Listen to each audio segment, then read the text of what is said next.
Okay, from our studios in Los Angeles and Tampa back to our home studios, this is Green Tagged Theme Park in 30. I'm Philip, and I'm joined as always by my co-host Scott Swenson of Scott Swenson Creative Development. For another week, we break down what we feel are the top theme park stories and kind of discuss, bring up some important questions around them and discuss why they might matter to you.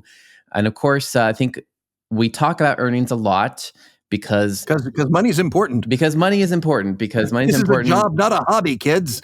Well, hopefully it is. Okay, it should be a job, not a hobby, kids. Yeah, if you're not getting paid, then maybe don't go on strike. We'll get to that. So Comcast earnings came out. It made some splashes because they saw an 11% revenue decline in Q2. And whenever people talk about decline, everybody talks about it. We are talking about Comcast here, right? Yes. So Comcast saw a 11% revenue decline in Q2. It said that its NBCUniversal Theme Parks division saw a 10.6 drop in revenue, with the decline being attributed to Orlando's lack of new attractions, as well as decreased attendance at its parks in California and Florida after the post-pandemic surge. The company is optimistic about the future with the opening of several new attractions, including Epic Universe, Fast and the Furious roller coaster, Universal Hollywood, and Donkey Kong Country in Osaka. They've also added a ticket discount to ostensibly to boost attendance in Orlando. In a statement, Comcast president Mike Cavanaugh said going back to 2022 and 2023, parks were clearly the early beneficiaries of substantial rebounds in tourism and travel after the pandemic, resulting in a surge in demand that contributed to us reaching record results in both those years. More recently, other travel options, including cruises and international tourism, given the strength of the dollar, have experienced their own surge in demand, which caused visitation rates at our parks to normalize. He also talked about investments and blah, blah, blah. So to me, I think for listeners of our show, this is a story that is not a story, because I think we have said almost exactly what Mike said for years about the normalization. We also have talked about, like a year and a half ago or whatever, we started talking about how this quarter is when everyone, IAPA, all these people have predicted that is when we're going to see the slowdown. Like right now, this summer period, before we go into holidays. So before the holiday bump is a slowdown period. And here it is. And we said it's important to have new investment. For the past year and a half, we have said new investment to launch as soon as you get the slowdown. And I think Universal planned it perfectly for the most part, where Halloween, they're really pushing Horror Nights this year, and they're pushing Horror Nights because of this slowdown and because they're trying to bring in a strong Horror Nights quarter, and then that will lead into 2025 with the new openings, and that should boost their 2025 numbers. So I think they're right on track, and I think he said it perfectly, and I'm sure Wall Street, everyone's always going to panic because everyone always panics, and us in the industry, I don't know what's going on, but I think otherwise it's pretty much according to plan. Am I missing something, Scott? No, so what's interesting is there is one other factor which I want to talk about in just a second, but I think the interesting thing is instead of a slowdown, I would like to think of this as a normalization. Yeah. Because, when you have artificially inflated numbers and then you go back to where you should have been during those artificially inflated number periods, you kind of go, oh, wait a minute. I mean, think of it like an ocean. When the waves are coming in, they pull out, and after the waves hit, then it ebbs back out. It ebbs and flows. So you can't compare the peak of the wave to the trough. You can't say that, we've had such loss. No, you have to find that normalization. And I think, as you've said, Philip, we are incredibly intelligent, and we agree with so many other, have gathered our information from so many other really credible sources that this is going to be the time where normalization happens, where we're not going to have, you're going to have that huge rush when everybody can go back post-COVID, and then that's going to take some time. And and I know there are listeners out there who are going to say, Scott, COVID was forever ago. It's not. It's still here, but that's a whole nother story. Yeah. But the COVID shutdown was forever ago, but in the grand scheme of things, it's not forever ago. We're still seeing it was such a massive change that we're still seeing normalization from it, and it's happening right about now. The other factor that I wanted to throw in for Universal, especially here in Florida, is you have to take into consideration those people who are saying, you know what, we're not going to go to Florida to visit Universal this year because next year Epic Universe will be open. Yep. So there is that sort of hesitation for tourism that happens whenever there's a huge announcement for a new park or an attraction. And the way Epic is, handling the new park, the way Universal is handling the new park, is their way, as we've discussed in previous shows, their way to adjust that huge rush and that huge sense of disappointment guests will have if they try to get there and can't get a ticket. They're trying to mitigate that up front. Yep. And I will say, I was just at City Walk this past week, and for the first time got to see the model of the park, and got to talk with some of my friends who are working in various capacities in the opening of said park. And it was really funny because they'd be at the model going, and there's a back road, there's a service road here, and there's a point here where that goes out there. And it's clear that Universal is doing everything they can to let people know that Epic is coming, which is a double-edged sword.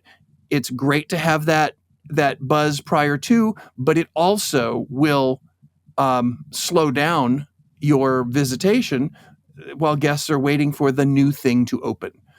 So I think that's a factor as well. And I think that's going to be a big factor simply because this is going to be, Epic Universe is going to be such a gigantic park. It's going to be a game changer in Orlando. And it may actually, and we'll put a pin in this for the moment, but we'll probably come back to it in the future. It may actually finally tip the scales away from Disney for Orlando and into the world of Universal. But that's a topic for another show. But I agree with you, Philip. It's kind of a non-story simply because this is the trend that everybody's been saying was going to happen. I mean, all the industry experts were saying is going to happen, that we were going to hit this normalization phase where everybody would feel like, oh my gosh, what happened to everything? And you're right, new things need to come. I think Universal has done it right. I hope that Epic opens on time. I know that there have been some challenges, and this is not insider information. These have been posted. There have been some challenges in getting everything completed for its projected opening date. Yep. But I think it's all just part of the game. I think it's all just part of the business, and I think everything's going to be fine. Well, I agree with all that, and especially the double-edged sword thing, which I'm sure we will come back to because it will be that will be something like to be determined how much of a double-edged sword it is, and what the expectation and managing all that. That's but it, like you said, it's essential, just like everyone has said, and even in this statement, it's essential for them to hype up Epic to get people to plan for it so they can, adjust after normalizing. But how much of a double-edged sword it is, we will not know until they get closer to opening. But I think that part of the reason that they've made it so that Epic is only available as a multi-park ticket. Yeah, of course. So that they don't lose their attendance at the other parks. Yep, it's helping to for now to temper that edge, and then they can always add in the tickets if the numbers are not where they need to be. Exactly. But yeah, no, it's a good strategy. I'm like, there's something wrong here. The takeaway I would say for our listeners right now, for you guys, especially anyone at smaller attractions, I want to get Scott's take on this too. But to me, the takeaway is like, you're going to have people in your team, your leadership team, probably you're going to have people that are going to see some of these normalizing numbers and start panicking. And I think it could be your job to bring up what we are saying and to kind of, point to what this quote is from Universal and kind of point to the strategy and be like, this is normal. Everything is going according to plan, and stop freaking out. We planned for that. Hopefully you planned for this. Hopefully you budget corrected and put some of that money, and now you're budget correcting for this year and your expectation correcting, and you have something new for next year. Hopefully you've all done all that, and you can explain that to the team, because I know even at Gantom people are panicking, and they're the people that don't pay attention to the wider industry. They're the people that watch the numbers and watch the sales and watch this and that, and they're panicking, right? And even the mainstream media people are panicking. I mean, whenever people read the headlines, they start panicking. And I think it can be helpful for us to go in and say, there's no need to panic. This is going all according to plan, and we will have something ready for next year after things normalize, and we need to adjust our budgets. Well, mainstream media, they design things so people panic. I mean, we forget, we often forget that mainstream media, their job is not to report. Their job is to get viewers. They're trying to do the same thing that the parks are trying to do. So take mainstream media with a grain of salt, number one. Number two, you're absolutely right, Philip. I agree with you 100%. And that is that, the biggest takeaway is to try to assuage those people who are thinking very short term, who are thinking, oh my gosh, we're not meeting our numbers from this month last year. Keep reminding them, when you play the long game, you don't look year to year, you look, decade to decade. Things kind of even out. And we've said it forever. The pandemic was something that has unprecedentedly thrown a wrench in the way we do things. And it's going to take a long, long time to completely get away from that. I think, we'll just see what happens as we're coming, as we are in an election year. I think we're coming to a point where we're going to see if there's some political changes that are going to impact us. I think we're going to see, who knows, there could be, not good that there isn't, but there could be another pandemic on the horizon. So we just have to look at it. We have to play the long game, but the long game does not just mean plan for far out in the future. It's also make sure that you're making your recommendations based far enough back in the past so that you recognize, we're evening out here. It's okay. Yeah, it's okay. It's okay. It's okay. On this vein, I think the next story ties exactly into it, and I want to I'll explain the story first, and then I'll explain the tie-in. So Universal announced an all-female haunt for both coasts. This is our most recent Halloween Horror Nights haunted house announcement, which is called Universal Monsters Eternal Bloodlines, and it's headed by an all-female ensemble of classic Universal monsters: the Bride of Frankenstein, Dracula's Daughter, She-Wolf of London, and a mummified Egyptian princess. And the story goes, it'll introduce guests to an all-new terrifying storyline as they find themselves in the center of the ultimate battle between two unexpected alliances of classic female Universal monsters. Fans will encounter I can't say these names. But Saskia Van Helsing. Yeah, of a new female huntress. She faces off with Dracula's daughter, Countess Maria? God. Maria, okay, who arose from the dead to seek revenge for her father, and destroy Van Helsing bloodline. With a mission to kill Dracula's daughter from the 1936's Dracula's Daughter, forms a deadly alliance with the she-wolf inspired by the 1946 film She-Wolf of London and Ak-Su-Namun from the 1932 film The Mummy, only to be intercepted by Saskia. Oh gosh, and an unlikely. I actually had a friend named Saskia. That's how I know that. That's how I know how to pronounce that. Okay, so this is the story. I think the tie-in here, what we're talking about with them hyping up Epic, is for that purpose. So my hypothesis here is that this whole all-female thing, this sounds a lot like Dark Universe, especially the center around the classic monsters and the female. Remember that Dark Universe is going to feature a new female protagonist that is kind of the center of the land. I think all of this is. I don't know if the story, we'll know later if the story's going to tie in directly. I don't think it needs to, honestly. I think all that's important is that they use this as a way to hype up people for Dark Universe in Epic Universe, and that they are using the same themes where they're like new stories using the classic monsters that has a female cast bend to it. And it's the same thing they're going into. And I think stuff like this is brilliant. So now they are not using Horror Nights just to push IPs to reinforce views, but they're using Horror Nights to push other lands that are coming out for their next thing. And it also, again, reminds people about Epic coming up. It helps boot. It's like getting people to come now to preview a sample of something that's going to just make them want to come later next year.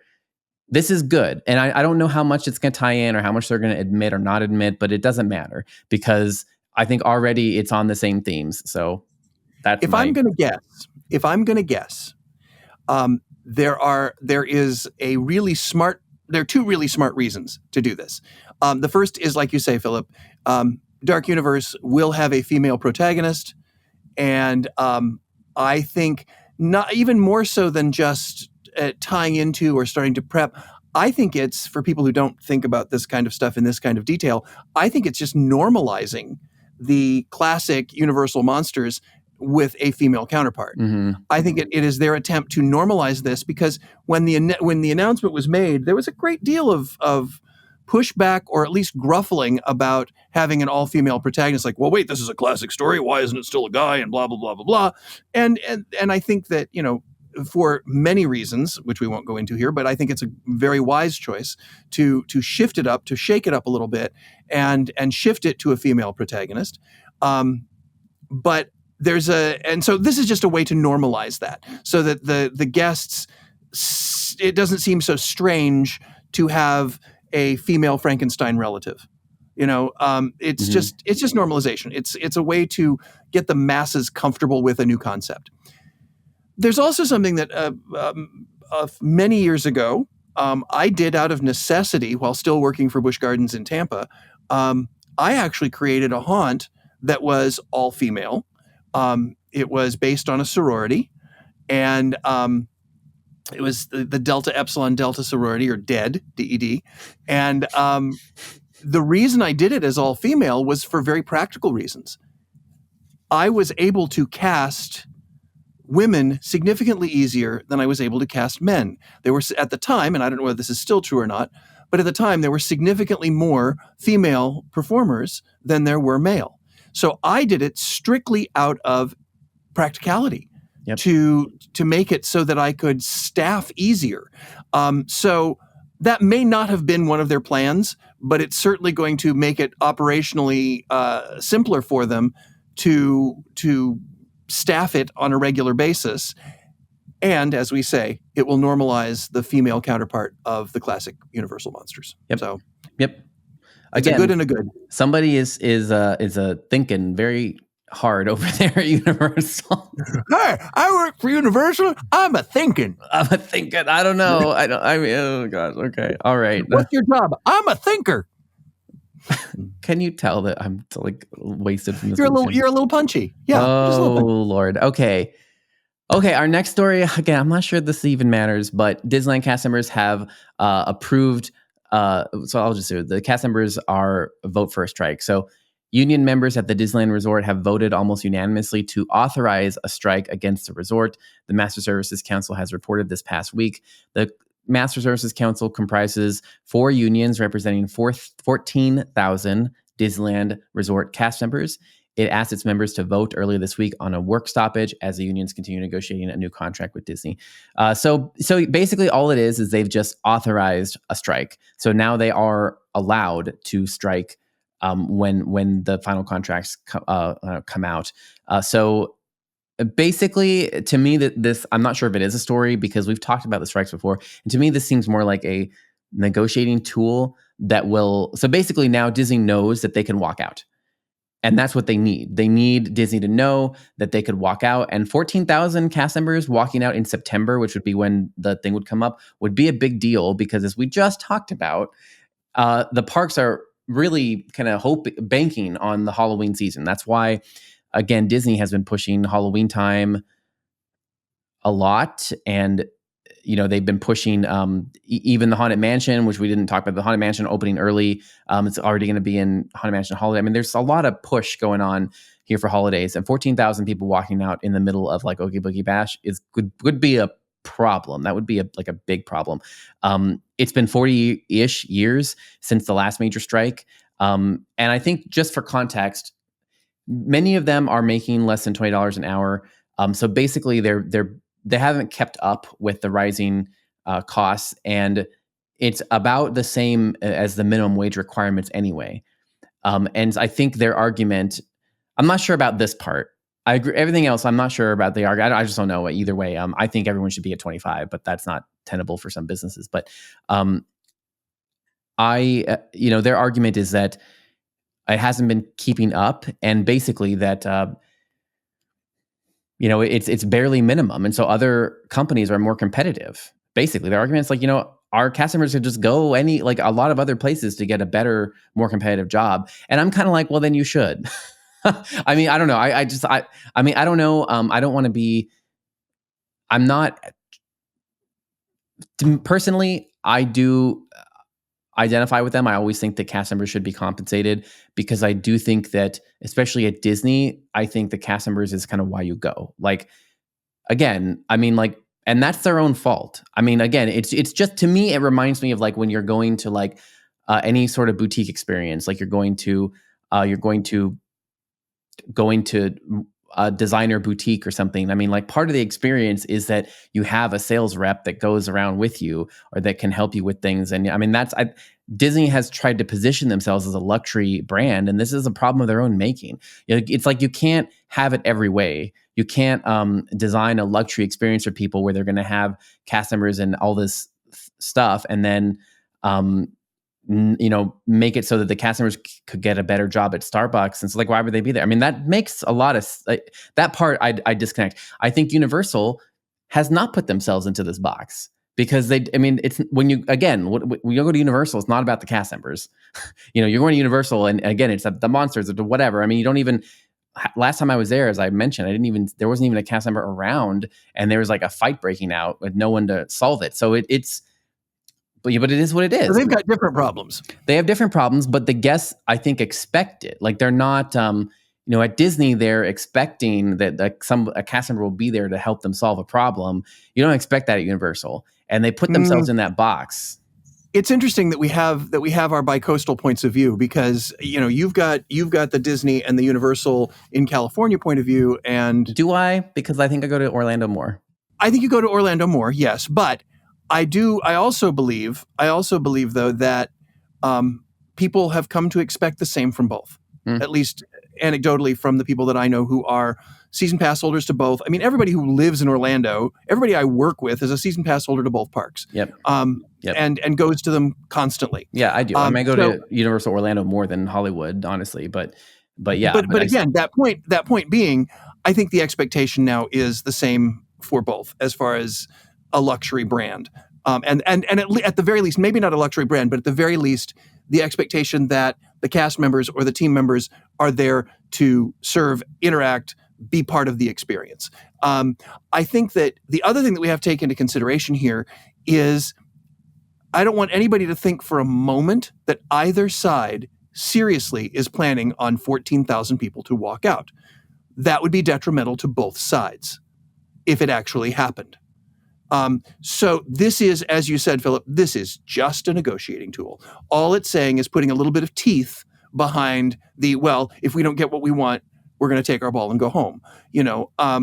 I have very complex feelings when it comes to unionization because I have seen times where it has benefited the employee immensely, and I have seen times where it has actually gotten in the way of employee benefits being moved forward. And so again, my relationship with union ideals are very complex because I think it really comes down to who is the independent union we're talking about, who are the members, and how is the union serving them. What we have to remember is the union serves the employee, not the other way around. And so that's why I say this is, if they were to say 14,000 people, okay, fine, we're calling a strike. You've given us permission. We're calling a strike. So 14,000 people stop getting paid. The park itself gets bent over and spanked. Mm-hmm. And the union is the only one who walks away uninjured. Yeah. So, we've got to take that into consideration. The intent is not for a strike. The intent is to just have one more tool in the tool belt of let's get this resolution made. Going back to what you were saying, Philip, about, you think everybody should be paid $25 an hour. Let's also take into consideration what I refer to and have said many times on this show, the double bottom line. There is financial reward, and then there is self-worth or self-satisfaction award. I know people who have so drunk the Disney Kool-Aid that they would work there for $5 an hour if they could just get behind the scenes. I know a lot of people in Florida who maintain a part-time status with Disney because it's cheaper than buying a season pass. So it's all about finding that balance. Yes, you could say, we're going to pay you, Disney as a cast member, we're going to pay you $20 an hour, and here's a $25 an hour job, but you have none of the prestige of working for Disney. You have none of the benefits of being able to get into the Disney parks for free. You have none of, so there's all those things have to be taken into consideration. All of that said, I am always in support of the frontline staff members, and anybody who's ever worked for me directly knows I will fight to get the highest payment I can based on the situation, based on the client, for the individuals who work for me or for on projects that I work on. I've actually gone so far as to tell nonprofit organizations who are in competition with for-profit organizations, I have recommended we need to outpay them because you don't have the benefits of playing in a park.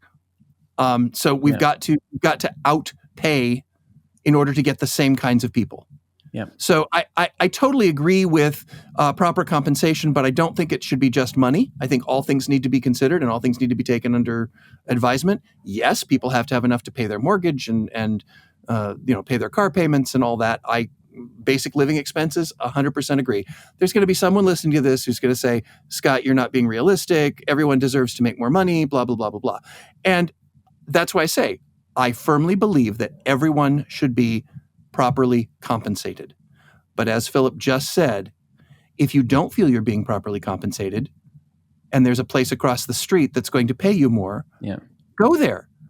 Would you rather work? Would you rather be a barista? Or would you rather take tickets at Disneyland? That's your decision to make.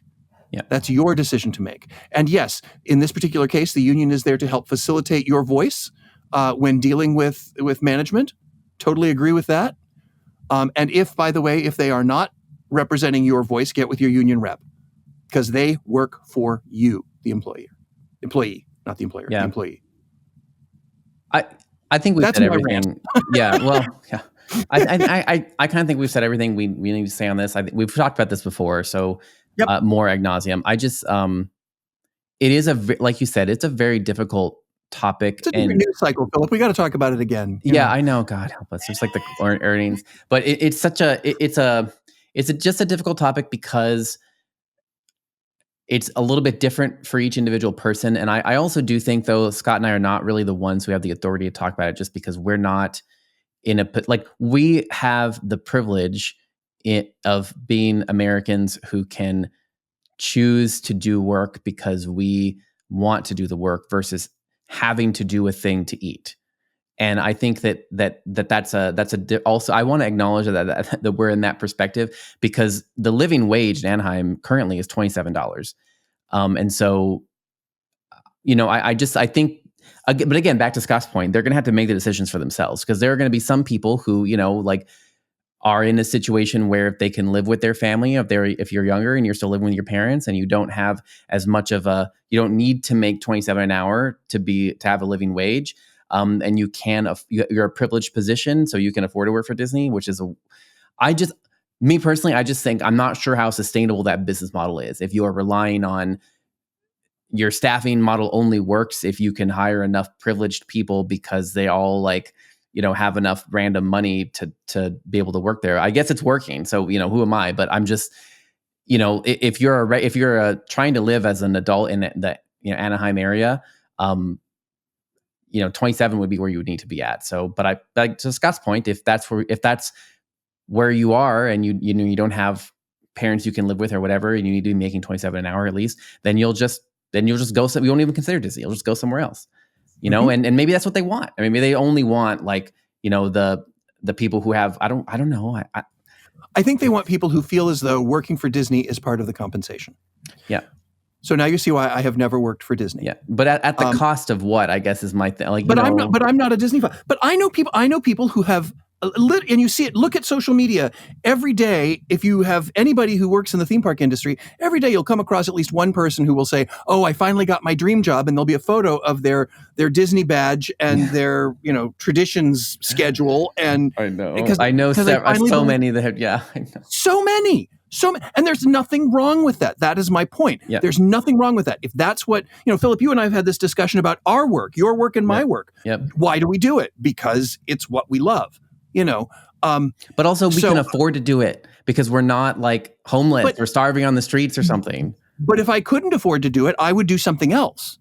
Okay. I mean, I agree. I have my dream job because I'm able to pay for all of the lifestyle that I have doing what I love to do. Yes, I admit with that, I am in a very privileged a very privileged segment of our population. I acknowledge that, and I state it openly.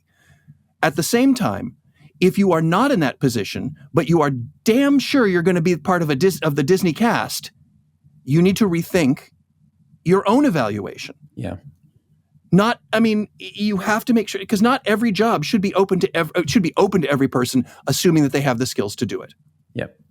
But it doesn't necessarily mean that, just because this is what I want to do. Well, you're not owed the job you want. Yep. Yep. Does that make sense? You're owed the job you can do. You're owed the job that you're right for. Yep.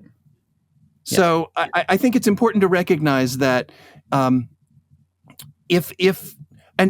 having said all of this, having gone off on this rant, I want to just sum it up by saying, I hope that Disney cast members, for the sake of them and for the sake of the well-being of the company, because I agree with Philip in the longevity of this business model, I hope that this union negotiation will find a way where both sides feel as though they can live with this. And it's not going to be both sides get exactly what they want, because that's usually not possible. Yeah. But I hope that the living wage for Disney employees or Disney cast members goes up, and I hope that it goes up to a level that Disney as an organization can continue to sustain itself and be the world-class entertainment that it is and that it claims to be. That was my world-class rant, and it's a good thing that it's over, because so is the show. Our time is up, and so on behalf of Philip Hernandez and myself, Scott Swenson, this is Green Tag Theme Park in 30, and we hope, beyond all hopes, that we will see all of you next week.